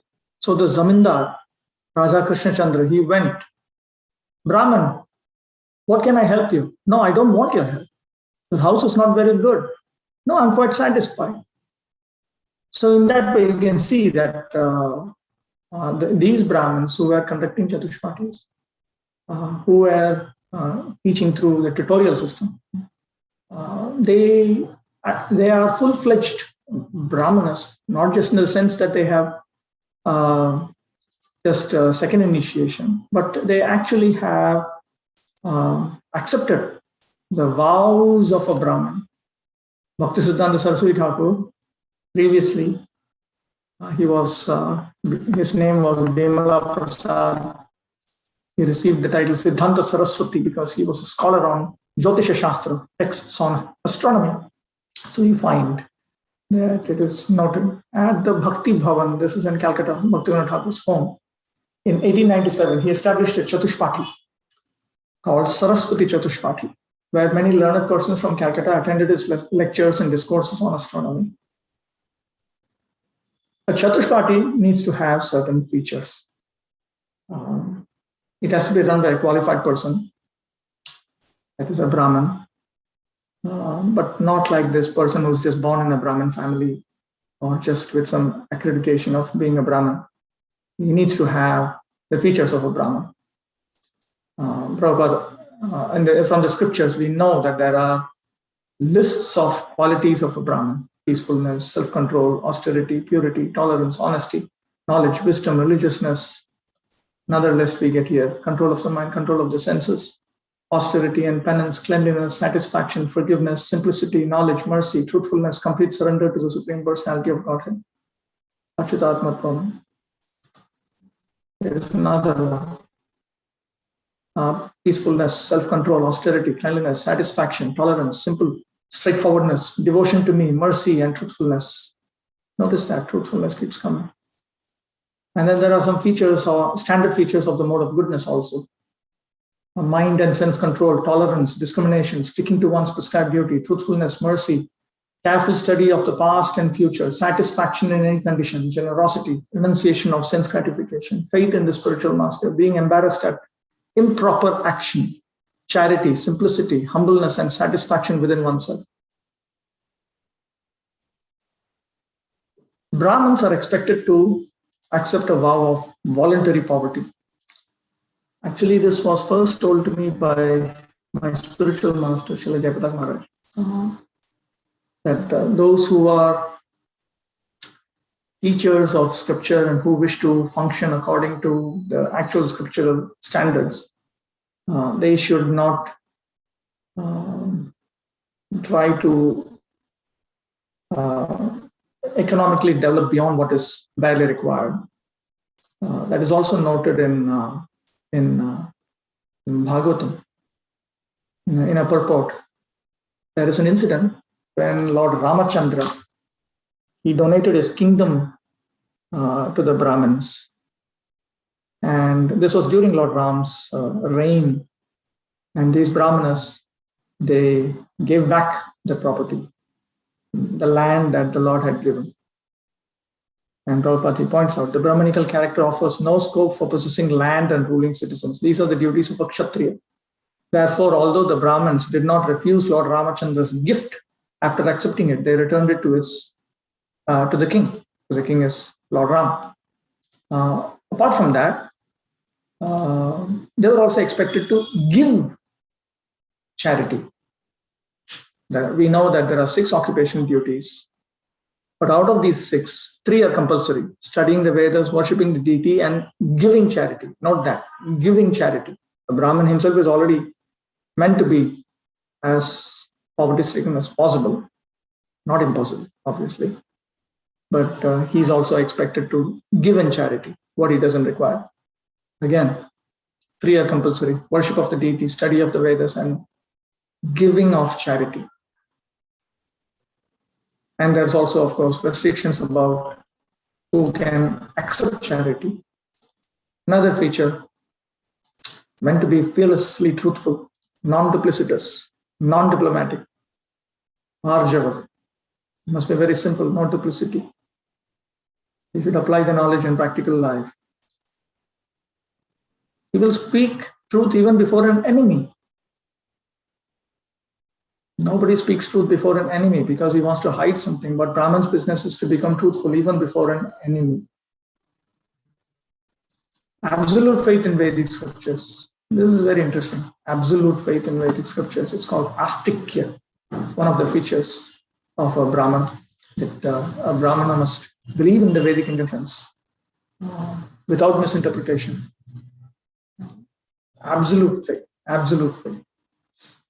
Another point that Prabhupada makes. These are also points that my teacher, Sri Gopi Pranandan Prabhu, at various times in my life, he expressed. He told me he should have a celibate relationship with his students.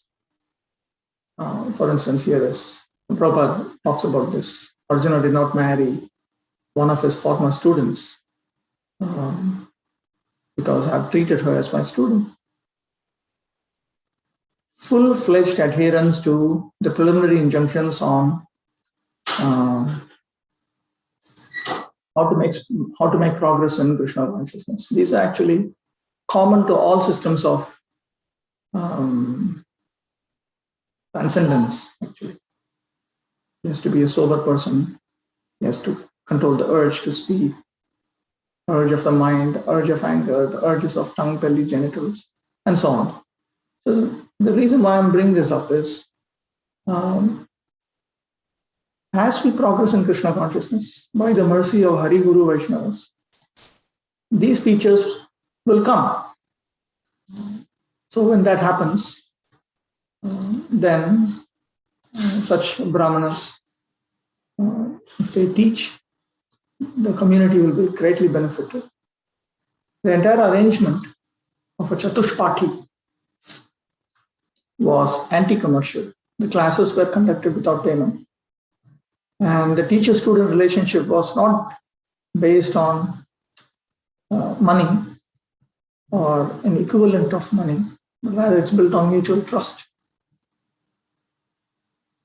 Just because it is free doesn't mean that anybody would be accepted as a student. Rather, only those whom the teacher knows, understands, and trusts. Now, that he may do it directly or through some representative, he would only accept such a person as a student. One point that Sri Gopi Brahman Prabhu stressed was, if the teacher was dissatisfied with the student, it was moral and ethical for him to stop teaching that student. He's not morally obligated. He's not commercially obligated. Another important feature of a toll or a Chatushpati is that it is not an institution.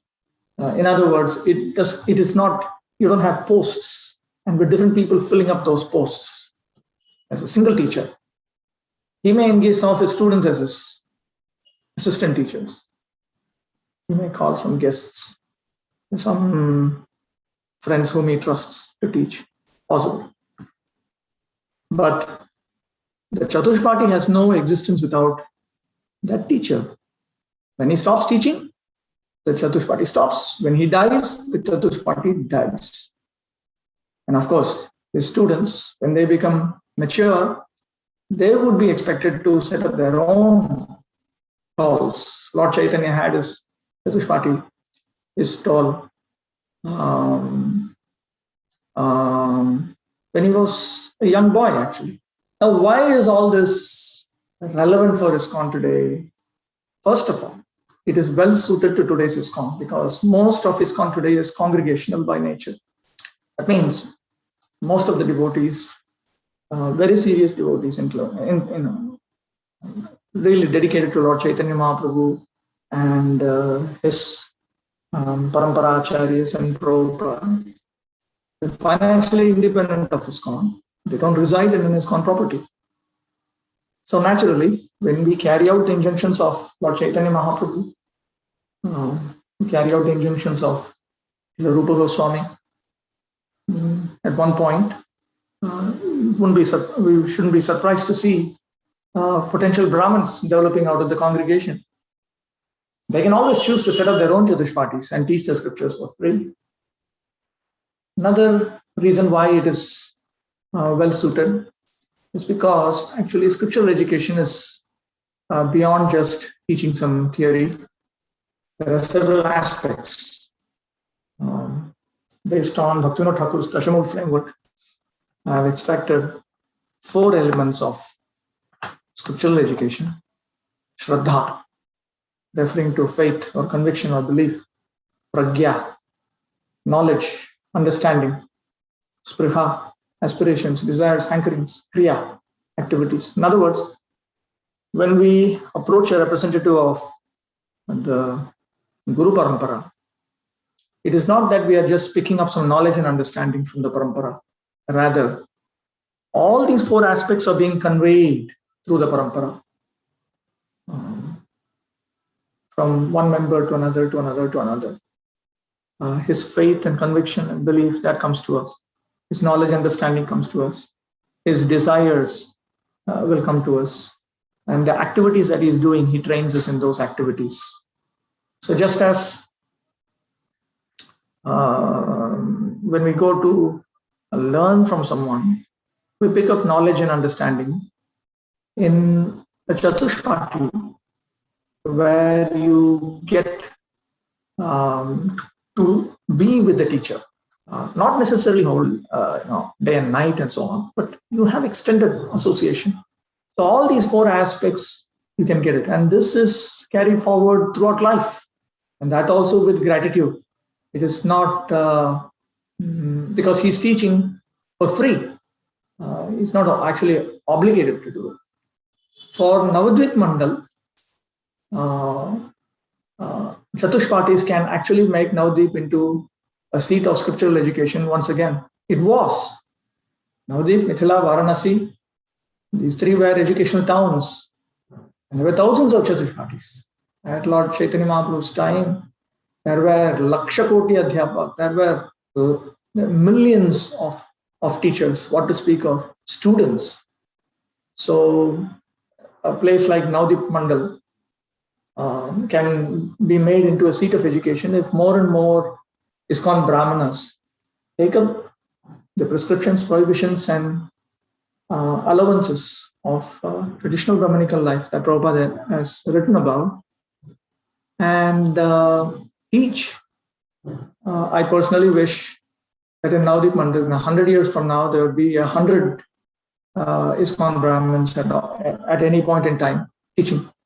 My own Guru Maharaj, Jayapadak Maharaj, once told me that I wish that some devotees would settle in some other dweep. Mayapur is an Antardweep, but in other dweeps, he talked to me about Vidyanagar. There's one holy spot in Navadvip Mandal called Vidyanagar. It's on the other side of Ganga. There's another place called Arkatila. These are all very, very holy spots. And he said that it would be nice if some Brahmanical devotee would teach in these places. Another reason why Chatushpatis are significant, they can be a complement to, they can make up for or complement other types of education, institutional types of education that we already have.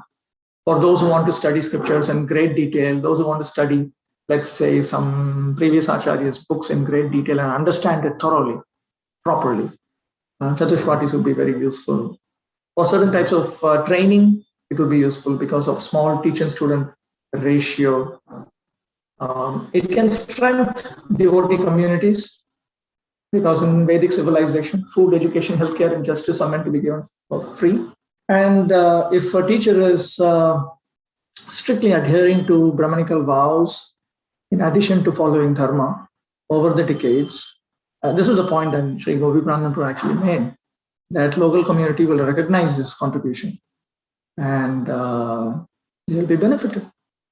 And of course, for those who are enthusiastic about Varnashrama Dharma, this is how actually Brahmins were teaching in Varnashrama Dharma. For whatever bit that has come out useful here, I will express my gratitude to my spiritual master, Srila Jayapatak Maharaj, who helped me understand about how the congregation should develop and about Brahmanical life. There's a lot I learned from Sri Gopi Prananapur. Okay, I will stop at that. Thank you. Vidwan Gauranga Prabhu, many questions have risen from your very thought-provoking presentation. So the first question. It may be argued that ISKCON devotees are not mature enough for such a system and institutional standardization is necessary. What is your response? What is your view of ISKCON Educational Institute? So I'll just stop there. What is your...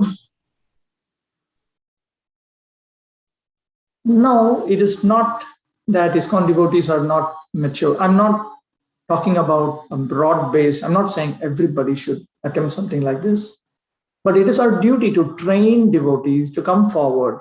We will always find devotees who have a Brahmanical temperament. They should be encouraged. They should become mature. Gopi Prananda Prabhu once told me there's a distinction between a raw Brahmana and a refined Brahmana. And it is the duty of a Brahmana teacher to refine the raw Brahman and make him into a proper, capable teacher. And I remember personally, he gave me many instructions, and he said that there are many things which you should accept and follow. And don't think that just because it is written by Prabhupada in a book, you will not implement it. So we'll always come across devotees who think like that I must follow it seriously. I must become a serious sadhaka. I must benefit others. These are obviously potential brahmanas. Let's encourage them. Let them come forward. Take it up. This is a way to spread it. Yeah.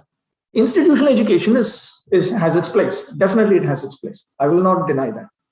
A large number of devotees, this actually my Guru Maharaj, Srila Jayapataka Maharaj mentioned, Gopi Prananda also mentioned once. They would not study even Prabhupada's books if you don't set up a course and give them a certificate. So they should be encouraged. But you see, the potential Brahmins that I'm talking of, they are not like that. They are very, very serious and they study. And we all have seen devotees like that.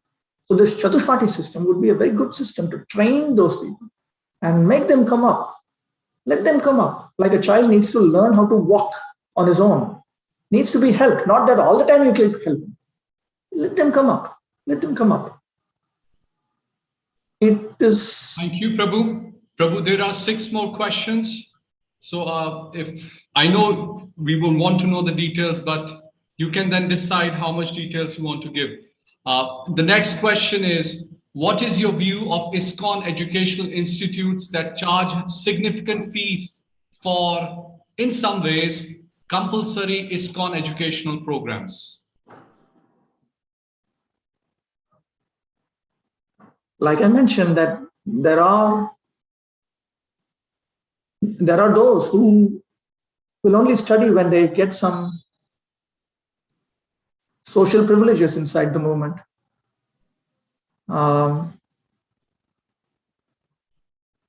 If we only had Chatushpatis, these people wouldn't be studying scripture at all. Unfortunately, they won't even be reading Prabhupada's books. A number of devotees have told me. Now, I have taught in institutions inside ISKCON. And a number of them, they actually have told me that we need to be given a, when you're asleep, sometimes they throw they throw cold water on you. So they said that this Bhakti Shastri course and all that, this has woken me up. So it has its role. I will not deny that. But Chatushpatis are extremely significant. And I would just wish that the Ministry of Education works out some system to verify. We don't want fake Brahmins, but at the same time, we need some mechanism by which Chatushpatis are encouraged and let things happen. I certainly see a future in this, and it can be a useful complement to institutionalized education for those others. Thank you. Let me look at another question. Next question. Does such a Brahmana need an authorization from any ISKCON authority? Are there any functioning Chatushpatis at the moment? The first thing I would like to point out is a Chatushpati is not an institution. It is just that person. It is just that one person teaching. Just like we do home programs. We don't always get a rubber stamp from some ISKCON center to take permission. Can you do a home program? We do book distribution. This is just helping people to give their life to Krishna consciousness. Some of them may want to give a name to it. I don't deny that, but I will consider those names to be like pen names. People write poetry and they use a name as a poet. Vishwanath Chakravarti Thakur used the pen name Hari Vallabh Das, but it's actually Vishwanath Chakravarti himself.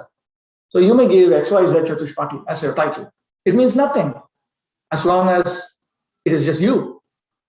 So I do know a friend of mine, Padmukha Nimai Prabhu, he's running.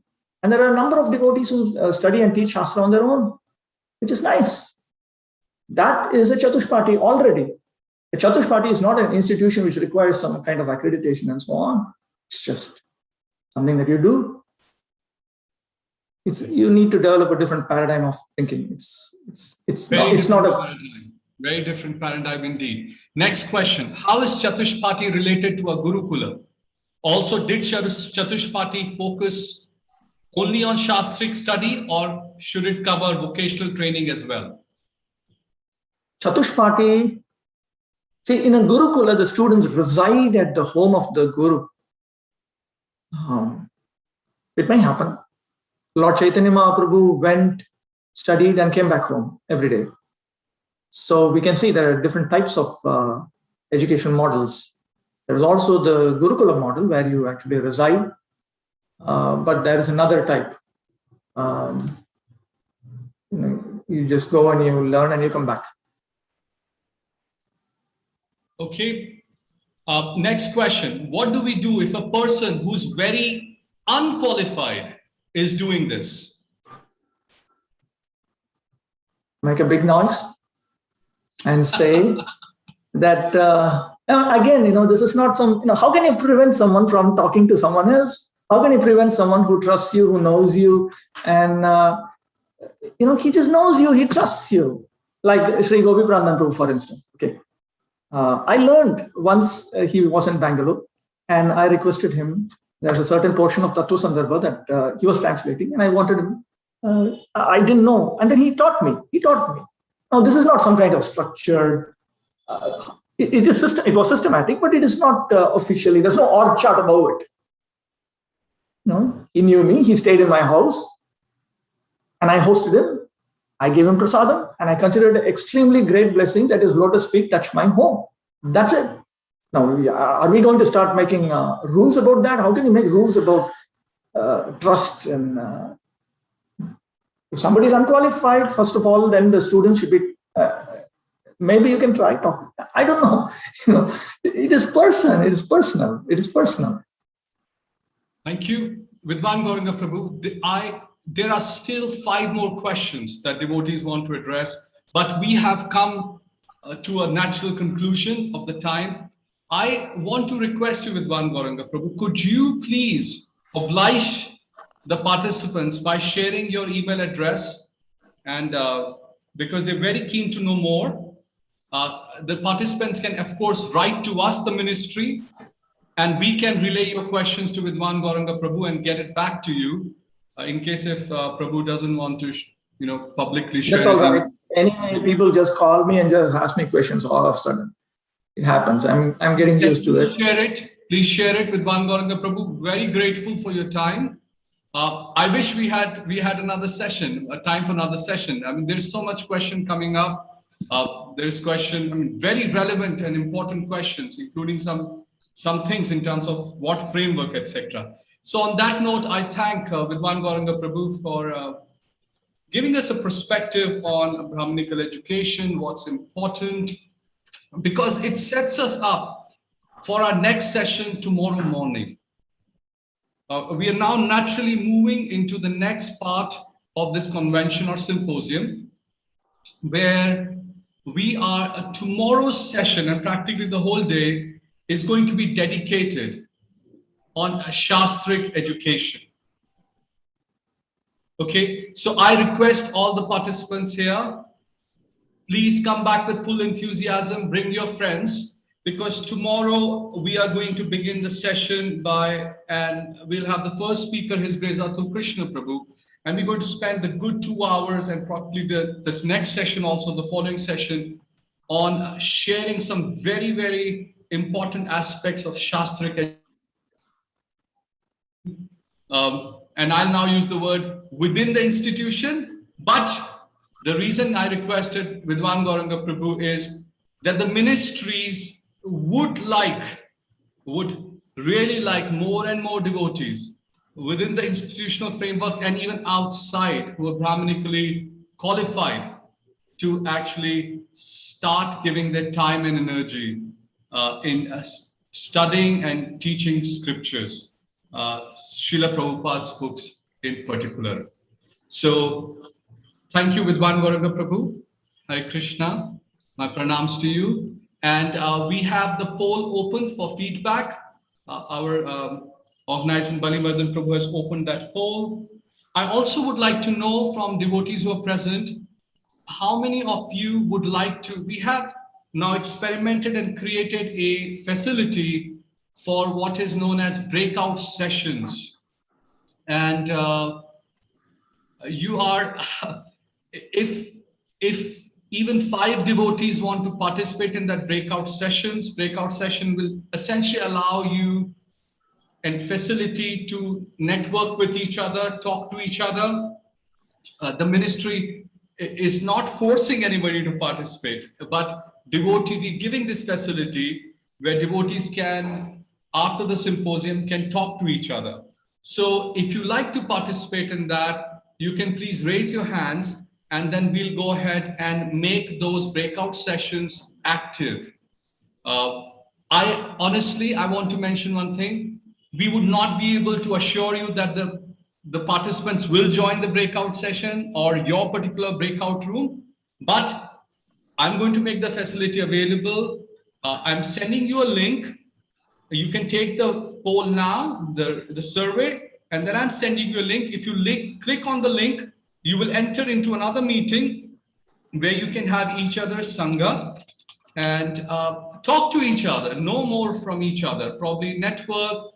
And there are also breakout rooms assigned because some devotees wanted their projects to be talked about. If you like to do that, then you can enter that individual room.